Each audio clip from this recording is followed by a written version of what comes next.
We've got a comprehensive breakdown of Collingwood's 2024, what needs to be addressed going into 2025, and how that compares up against our Premiership here and other Premiership fancies who are around that mark as well.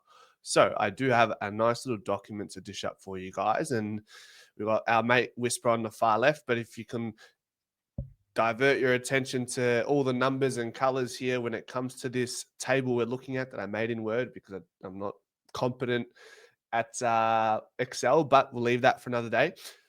If you can see on the left side or top left, you got 2024 going across as the top row and then 2023 beneath it. Okay. So the most glaringly obvious thing is in 2023, we see a lot of greens, and then 2024, we see a lot of yellows, which is where we found ourselves in the middle of the pack in 2024. Okay. But I'm going to break these numbers down so that we can understand exactly what this means when it comes to what we're seeing on the field.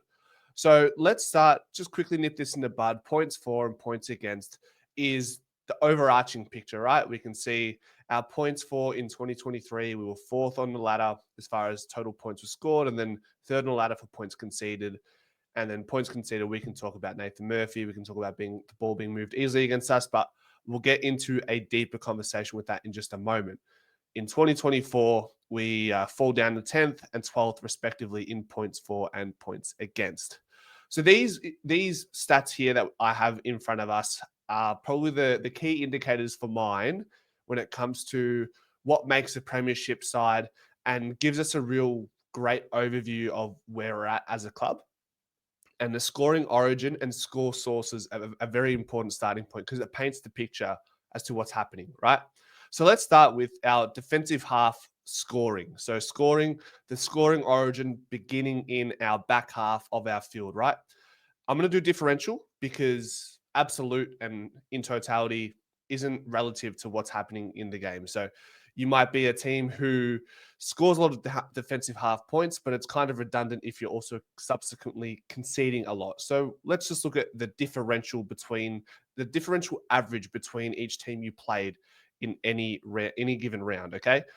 In 2023, we had a plus minus of 11.7 when it came to scores from the back half against opposition. So we pretty much scored 2 goals more than every other team when it came to starting our scoring origin in the defensive half.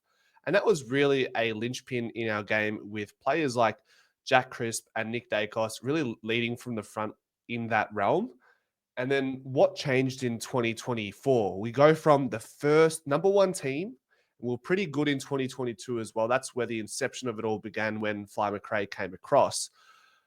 What went wrong in 2024 with our ball movement going from first to the 15th side when it comes to this stat alone, right? Minus 3.3. So conceding more than or losing this count by half a goal each game against our opposition.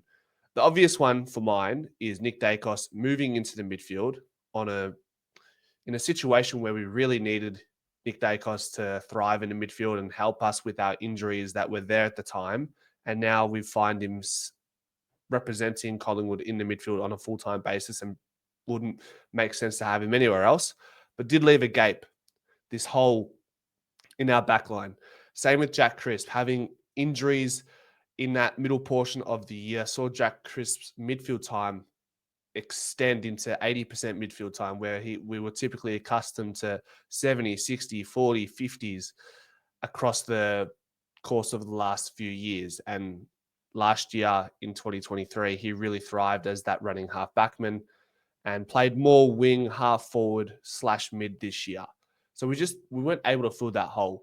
John Noble did well, but he didn't really have a dance partner until later in the year. Josh Dacos comes into play. It's something we discussed maybe halfway through the year as a need. When you're in the same conversation as West Coast, North Melbourne, and Richmond for a score source or for your scores beginning in defensive half and being that poor, 15th, 16, 17, 18 are all Richmond, West Coast, North. So it's not a good place to be in from the start, right? We've addressed it, right? Clearly, we've got Dan Houston, we've got Perryman. Josh Dacos seems to still be putting his hand up for that halfback line position. We've seen that at training. He's still doing his thing there. So it's good to have this competition and versatility with these players like Houston and Perryman and Josh Dacos, all going to be more than capable of thriving in this role. So I expect to see us back in the top 4 with the scores from defensive half.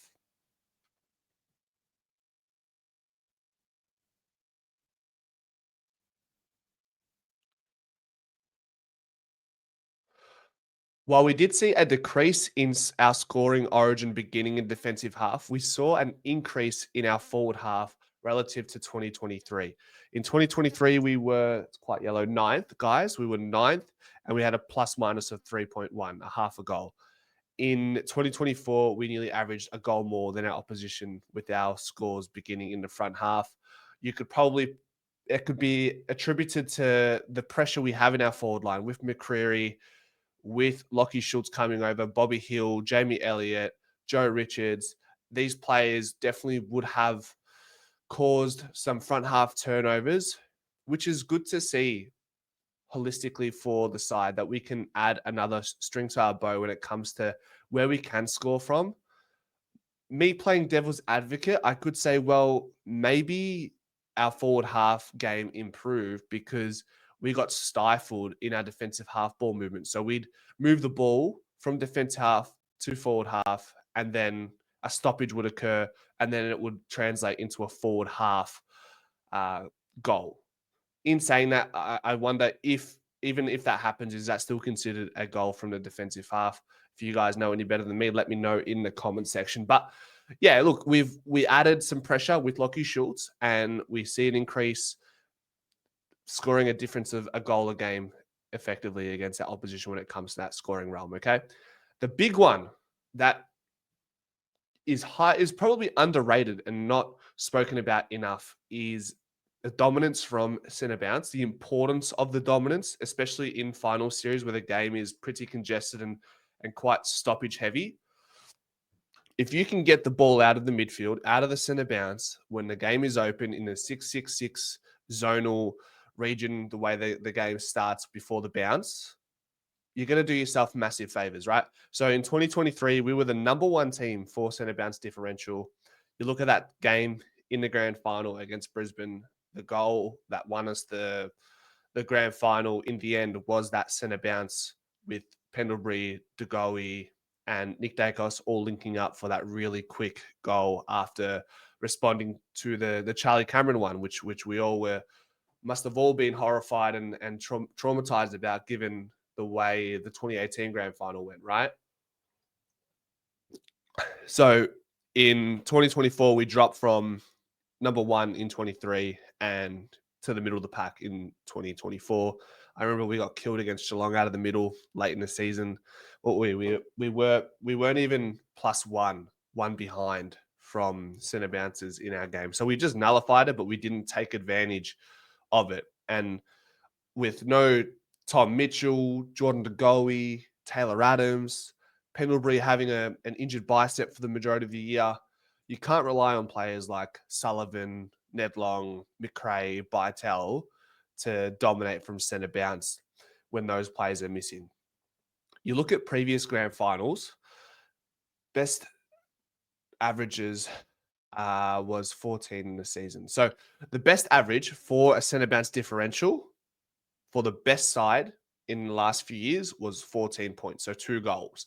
But in grand finals, you look at Brisbane this year, they scored 32 points against Sydney. So more than double what the best average was for the year. Collingwood against Brisbane, we were plus 19. So that's 5 better than the best average. Geelong score 5 goals against Sydney in 22, and Melbourne in 2021 scored a whopping 45 points against the Doggies. So that's why it is crucial to get this side of your game right if you really want to have a point of difference in the grand final, in the final series entirely, right? Stoppages go hand in hand, same conversation. No Titch, no De Goey, Taylor Adams, Pendlebury being injured. It's going to take a hit. And you just can't rely on Nick Dacos all the time.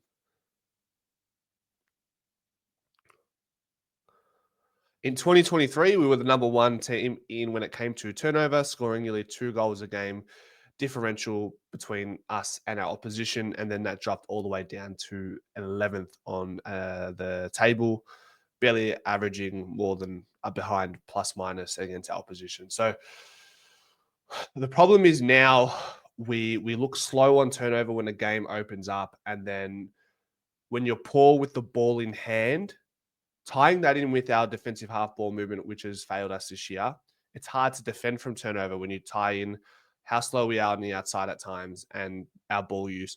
Remember the game against Sydney, our turnovers, the game against St Kilda early in the year. Those games really showed how important it is to take care of the ball and not to turn it over in your back half. We got butchered in parts this year when it came to trying to defend a turnover, and it really exposed Darcy Moore in transition, exposed Billy Frampton, Charlie Dean. We need to help these defenders by not turning over the ball as much.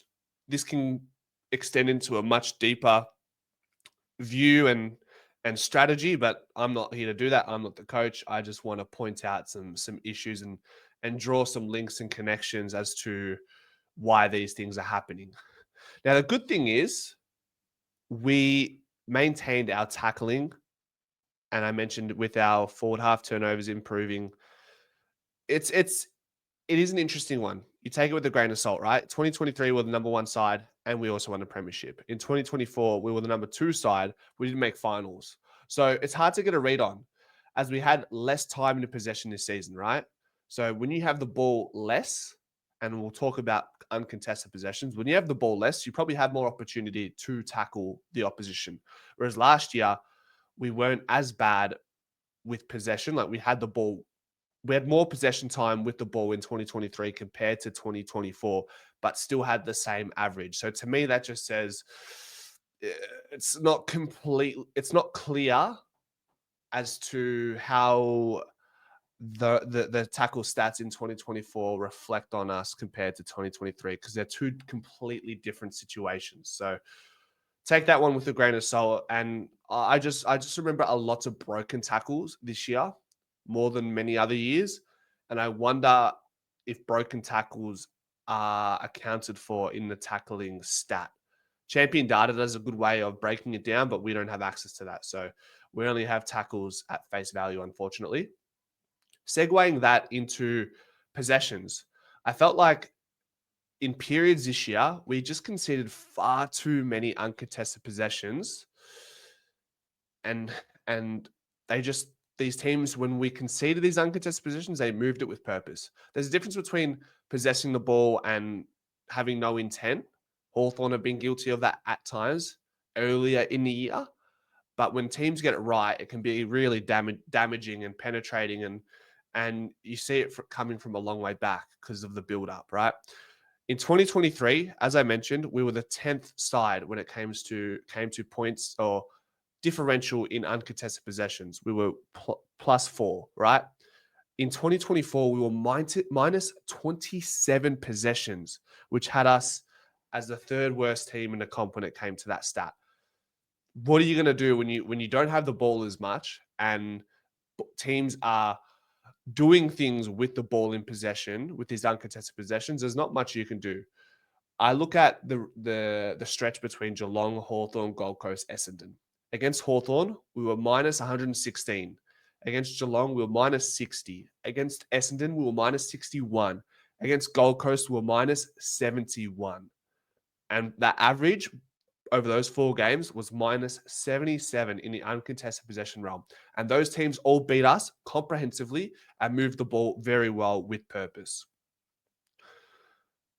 On the other hand, we can be bad in this realm, but not by minus 77. For example, there's a stretch here: Richmond, Carlton, Brisbane, Sydney. Richmond were minus 34. We won the game. Carlton was a game I remember very clearly. Minus 74 against Carlton. But I just remember their ball movement being stifled. Once they got to halfway, I wasn't threatened because we were set up so well behind the ball. Whereas conversely, that other stretch of games where we were minus 77, it just felt like we had holes everywhere. But against Carlton, that second game in Pendle's 400th. We just look secure behind the ball. Brisbane will -20. Sydney will +1. That brings us an average of -32 uncontested possessions. We can work with that to a certain extent. -77, forget about it. With the way they were moving the ball, there's no point. There's no point. Moving on to our final stat, guys. Scoring shots per inside 50 and inside 50s. Inside 50s, we took a massive hit. Same thing to do with that period, that 4-game stretch, Gold Coast, Hawthorn, Essendon, Geelong. We just couldn't get the ball inside 50. We went from the 6th best team to 12th worst team in that stat. We were -3 for the majority of the year, for the average for the entirety of the year. However, we were still able to string passages going inside 50. So when we are able to complete our sequences and we get inside 50, we actually convert very well. When we've done that for the last couple of years, we were the 5th best team last year, albeit with more inside 50s relative to the other teams. But we were the number 1 side. So we were we were scoring at a 49% clip. So whether it was a goal or a behind, 49% of our inside 50s would result in a score as the number 1 team. So that's why there's still so much to like. It's just, okay, well, what can we do to actually bypass all those other issues that we've spoken about to get us inside 50? And that's the $1 million question. It's not an easy answer. It's not an easy fix. And usually if you have more inside 50s and you convert at a really good rate, you're going to win a lot of games. But if you're only one or the other, you're probably going to struggle. Gold Coast, high volume inside 50 side, can't score. Don't make finals. Collingwood, really efficient side going inside 50. Can't get it inside 50. Don't make finals. So that's really as simple as it gets. That's the difference. Get the ball inside 50. Address these issues that I've just mentioned to help us get to where we need to be. And with our acquisitions, Membry, Houston, who's the other one? Perryman. And then our draftees will strengthen up our VFL side. Curtis Taylor's signed on as well. We've done everything that we can this offseason to give us the best opportunity to bounce back. And I feel like with a lot of these stats, we can definitely make amends for some of them. We really finished the season really strongly.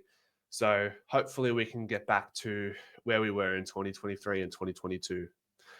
If you guys have any questions, please let me know in the comment section and we can keep chatting there. Go Pies.